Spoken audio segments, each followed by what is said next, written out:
Warning, this podcast contains spoilers.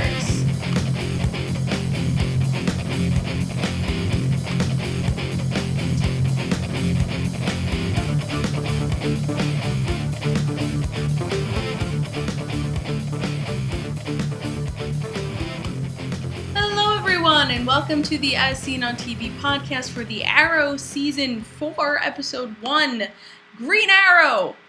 Finally! I'm your host, Clio, and welcome to the One Woman podcast. Hopefully won't be one woman for very much longer. This was a good season opener. Fucking stuff happened. And tie-ins already. We're off to a freaking good start here. We start off with domestic Ollie and Felicity. And Felicity is slowly going insane. She's not, I don't want to say she's not happy. She says that. She was happy with Oliver, just not in the burbs, doing nothing. Having their neighbors pressure them to have children. Little weird. So, yeah. It's kind of odd. She can't cook, which is pretty funny. Something I found interesting was that Ollie got rid of the tattoo on his back, which, if I remember correctly, is the one that he shared with Shadow. Like, Shadow had the same tattoo, and it's like, that was the only tattoo he got rid of. He had the others. He's got one here and one here. I don't know why that struck me as odd. He said he didn't need it anymore, like those were his words. It strikes me as odd. It probably means absolutely nothing, but the fact that they put it in there meant something. I guess that's just one less tattoo for the makeup department to put on him every day. Or every time he's shirtless, which happens to be a lot. Kind of. So Felicity was working with Team Arrow behind his back, which I thought was hilarious. But,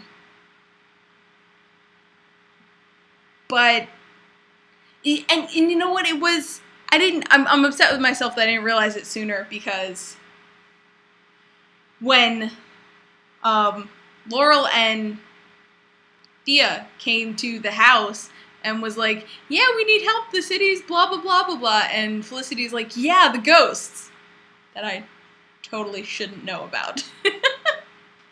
It reminds me of something from the Vixen miniseries, where Flash, Barry says something, and then Ollie turns to him and he's like, were you and Felicity separated at birth? And it's like, they are very similar in their, inability to lie correctly or at all. And it's kind of adorable. But in her, fumblings, she did keep this from him for 6 months. Or I assume the timeline is the same as Flash, and that it's been 6 months since they drove off into the sunset, like the most fucking cliche thing in the entire world. Yeah, Ollie wanted to propose to her. I don't know how that, I'm sure she would have said yes, I'm sure. But I'm not sure after everything that's gone on, Ollie wants to ask anymore. I think he definitely feels a little wounded that she didn't tell him, and that she kept it from him. She kept a secret from him. I don't know how that's going to play out, but for now, he's sitting on that ring. It's fucking hidden in the, bowl in the center of the coffee table. It's like, why? Why would you do that? There's thousands of better hiding spots than that. But anyway, Thea and Laurel convince Ollie and Felicity to go back to Star City It's not Starling City anymore. I'm gonna fuck that up a lot. I mean, even Quentin called it Starling City. Even after he talked about it's been rebranded, blah, blah, blah, he still calls it Starling City. I mean, he fucking grew up there. It's his city. I got a thing in my eye. So yeah, it took me, in the beginning of this whole show, I kept calling it Star City, and I couldn't stop calling it Star City, and now I'm not going to be able to call it Star City, and I'll keep calling it Starling City. It's just how it's going to go until I reset my brain. And they've said it a couple times that, you know, it's named in honor of Ray. What the fuck happened to Ray? Like, am I an idiot? Did I forget what happened to Ray? I feel like I should remember what happened to Ray and where he is. I don't remember. Yeah, no, I'm trying to think. I can't remember. But he is kind of nowhere to be seen. I would assume with people, you know, like the ghosts rampaging the fucking city, that he would be around with the suit. Did he die? Okay, I gotta look this up because it's gonna fucking bother me really badly. And this wiki is a piece of shit. Anyway, I'll move on, see if I can find out about Ray. So Thea wants to be called Red Arrow, which is amazing, awesome, because they keep calling her Speedy, which there's nothing wrong with Speedy. But she doesn't just want to be a sidekick, she wants to be, you know, an equal member of the team. So she wants to be called Red Arrow, and I'm down with that. Just too many syllables. You know, in a fight to yell at Red Arrow, it's a lot easier to yell at Speedy. But what was I gonna say? Oh, she is way too into the beating people up and stuff. She wailed on that dude like way too hard after he was down. I'm wondering if that's an effect of the Lazarus Pit, or if it's like a psychological thing. You know, because she dealt with a lot of stuff. So I'm wondering which that is.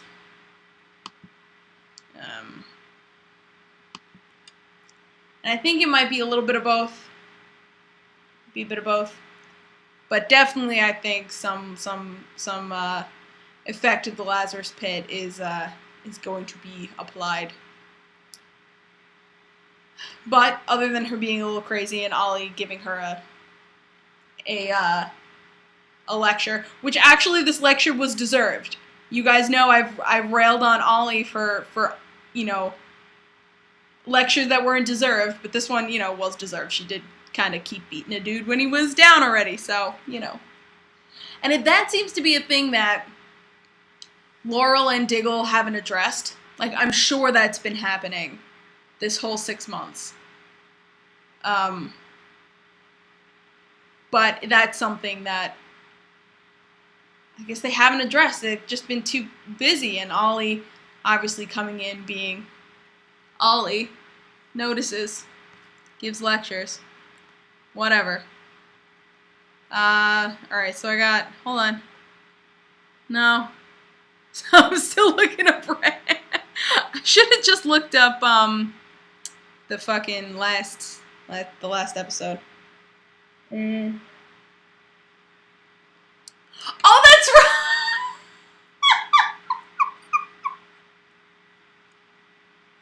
The thing that I yelled about at the end of last season is something I completely forgot. His office exploded. Ray's office exploded, and I completely forgot. Probably because I thought it was the stupidest fucking thing to shove in the end of an episode. Alright. So apparently he's dead. Just why he hasn't been around. And I feel sheepish. Whew. So yeah, his office of Palmer Technologies exploded, leaving Ray dead. I was putting quotes for the wiki right there. Oh.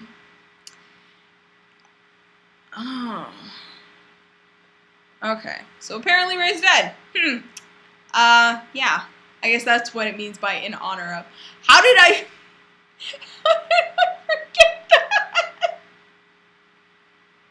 It's a huge oversight. We're gonna move on and pretend that I remembered a giant plot point that I really should have remembered. Moving right along. Where were we? Oh yeah, Thea. Anyway. Who's done talking about Thea? I don't think I had anything else to say about Thea. Except that she's an awesome Red Arrow. She really is. And the actress is very good at, like, the melee combat. She's got that, down. She's a little slow on the arrow draw. The actress is. It's just an observation. Not judging, just observing. I would really like to talk about Diggle now, because Diggle really is angry at Ollie and does not appreciate the fact that the ladies went behind his back to bring him in, and I agree. He should be angry. He should not forgive him. But he's letting his anger, get the best of him. He is letting his anger make decisions for him. When Ollie told him about Hive, that Raj said Damien had a hive of operatives, and Diggle knew exactly what that was referring to, yet he didn't say anything because he's angry at Ollie, and it's gonna get people killed. And I think if he doesn't start sharing, I don't care. He can be mad at Ollie for the rest of the season. I don't give a shit. I think he should be mad at Ollie. But they need to work as a team, and I think the team is suffering a little bit because of the mistrust. Or at least because of, whatever. And I think that's going to be a problem. And I hope that Diggle doesn't let his emotions drive the rest of the season. Because Diggle's my boo. Me and Diggle were tight. And as much as I thought that his outfit looked stupid, it looks pretty baller. It really does. And he's just got such a different energy than the rest of them. Because they come out with, Laurel with her sticks, and then Thea with her bow, and then he's just like, blat, blat. Just boom with the gun. It's just like, it's very unexpected coming from a mask, you know what I mean? A gun is very unexpected coming from a mask, but he is very much a soldier. And I found myself making comparisons in my head to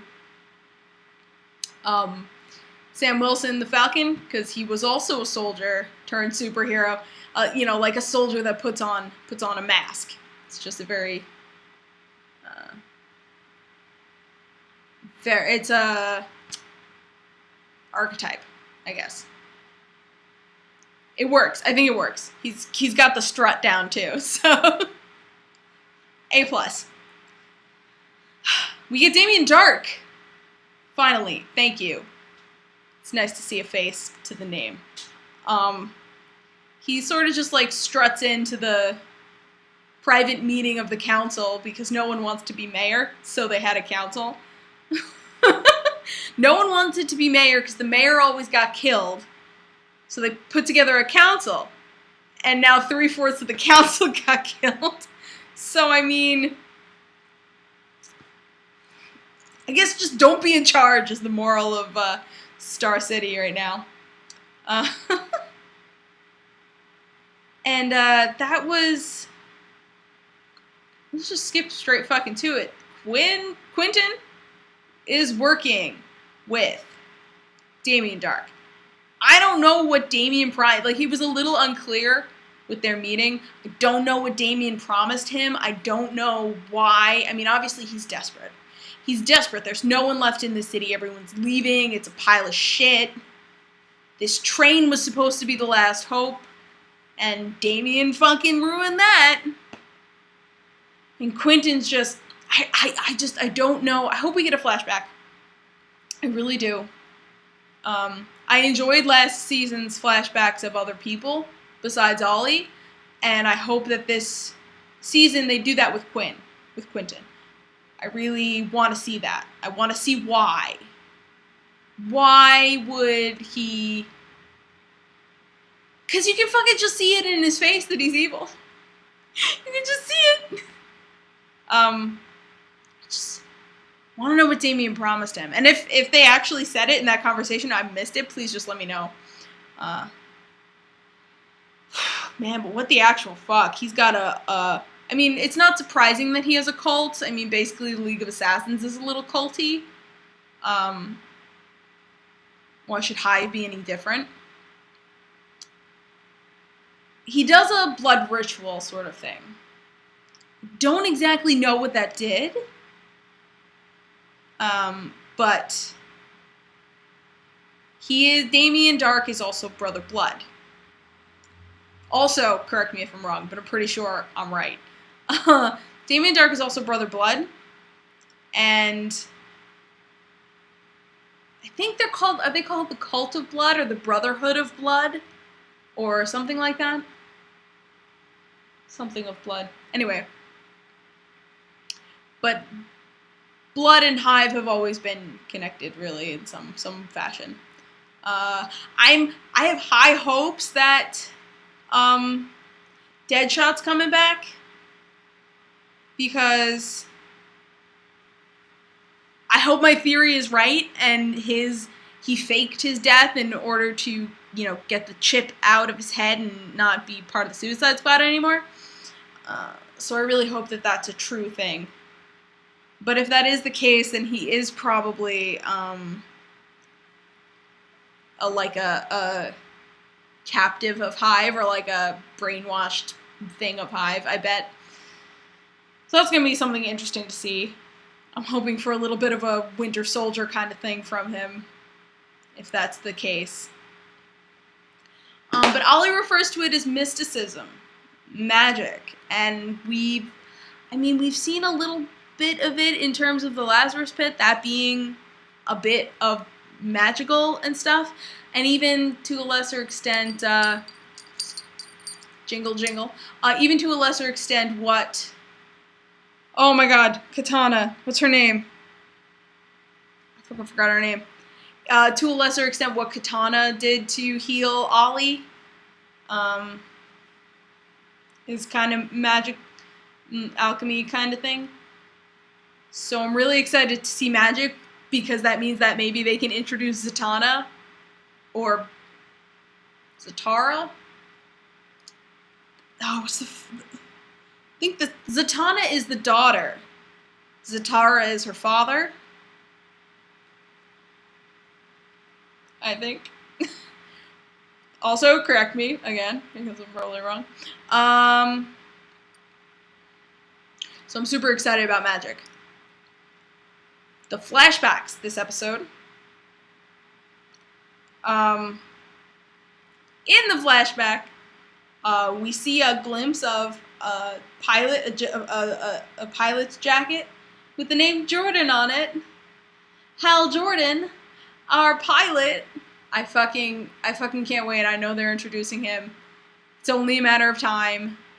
It's gonna happen. We're gonna get Hal Jordan, Green Lantern, because this was however many years ago, 5 years ago, I guess, before Hal disappeared. Because we know from an episode of The Flash that current timeline right now, season 3 and 4, Hal has already disappeared. Season 3 and 4 of Arrow, I mean. Hal has already disappeared because they went to Ferris Air in Coast City in The Flash, season 1. And that was what either Cisco or Barry said. They said, it's been closed ever since a pilot disappeared, which means Hal is already in space with the Green Lantern Corps, and all that shenaniganery already happened. So when he comes back, he's going to be the Green Lantern proper, and it's going to be fun. Anyway, So Ollie and Amanda Waller are sitting in a bar, and I was thinking, this is really weird. Amanda Waller doesn't just sit and drink in bars, and then Ollie like falls to the floor, and I'm like, oh, there we go. It couldn't have just been a bar scene. It had to be a fucking drunken kidnap scene. But yeah, they push him out of a plane.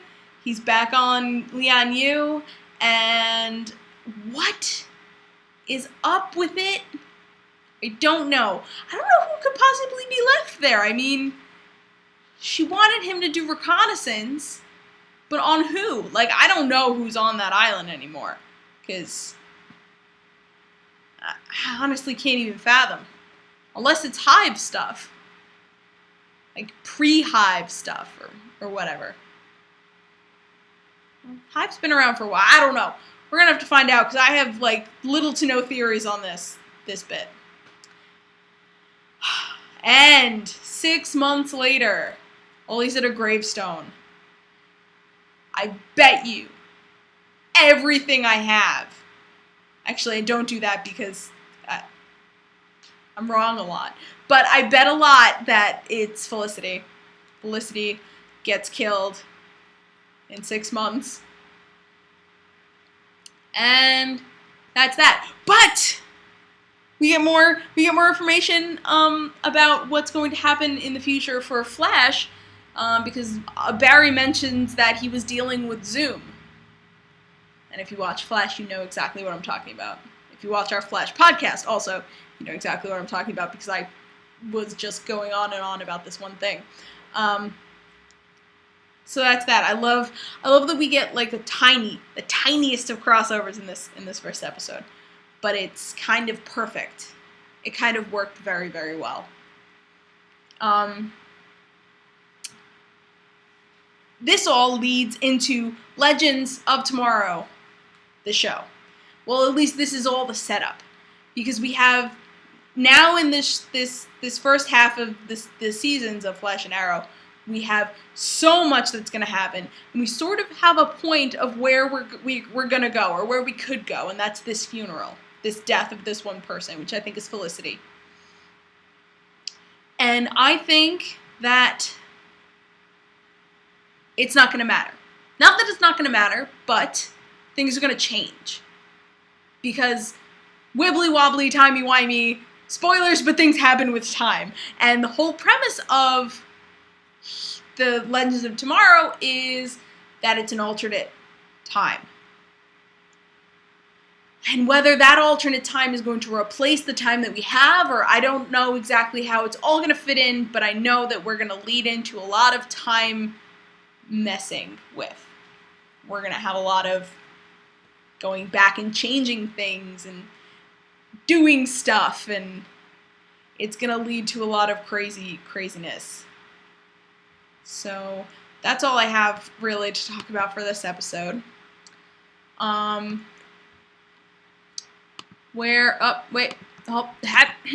Next episode, can't remember the name, I need to wait for this stupid fucking webpage to load.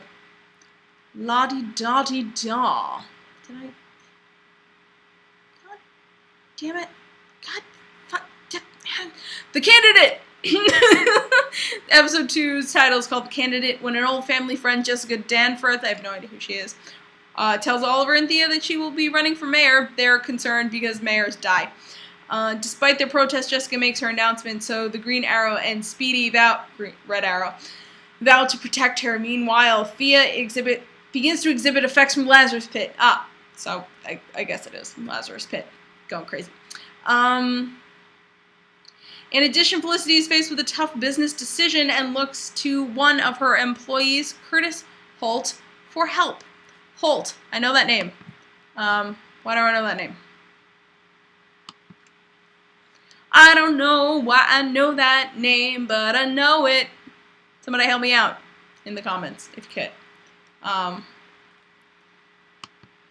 He does not exist on this wiki. Okay, thanks. That's great. So yeah, that's all I got for this episode. Thank you guys so much for watching. You can find me at Clio Moto on the socials and on Twitch at the Clio Moto, and you can find all of us on ASO TV Podcast on Facebook, Twitter, Gmail, Google+, MySpace, and right here on YouTube. That's Dom's job. And right here on YouTube, follow us for some more podcasts from some of your favorite TV shows. Until next week, when I probably might not be so alone.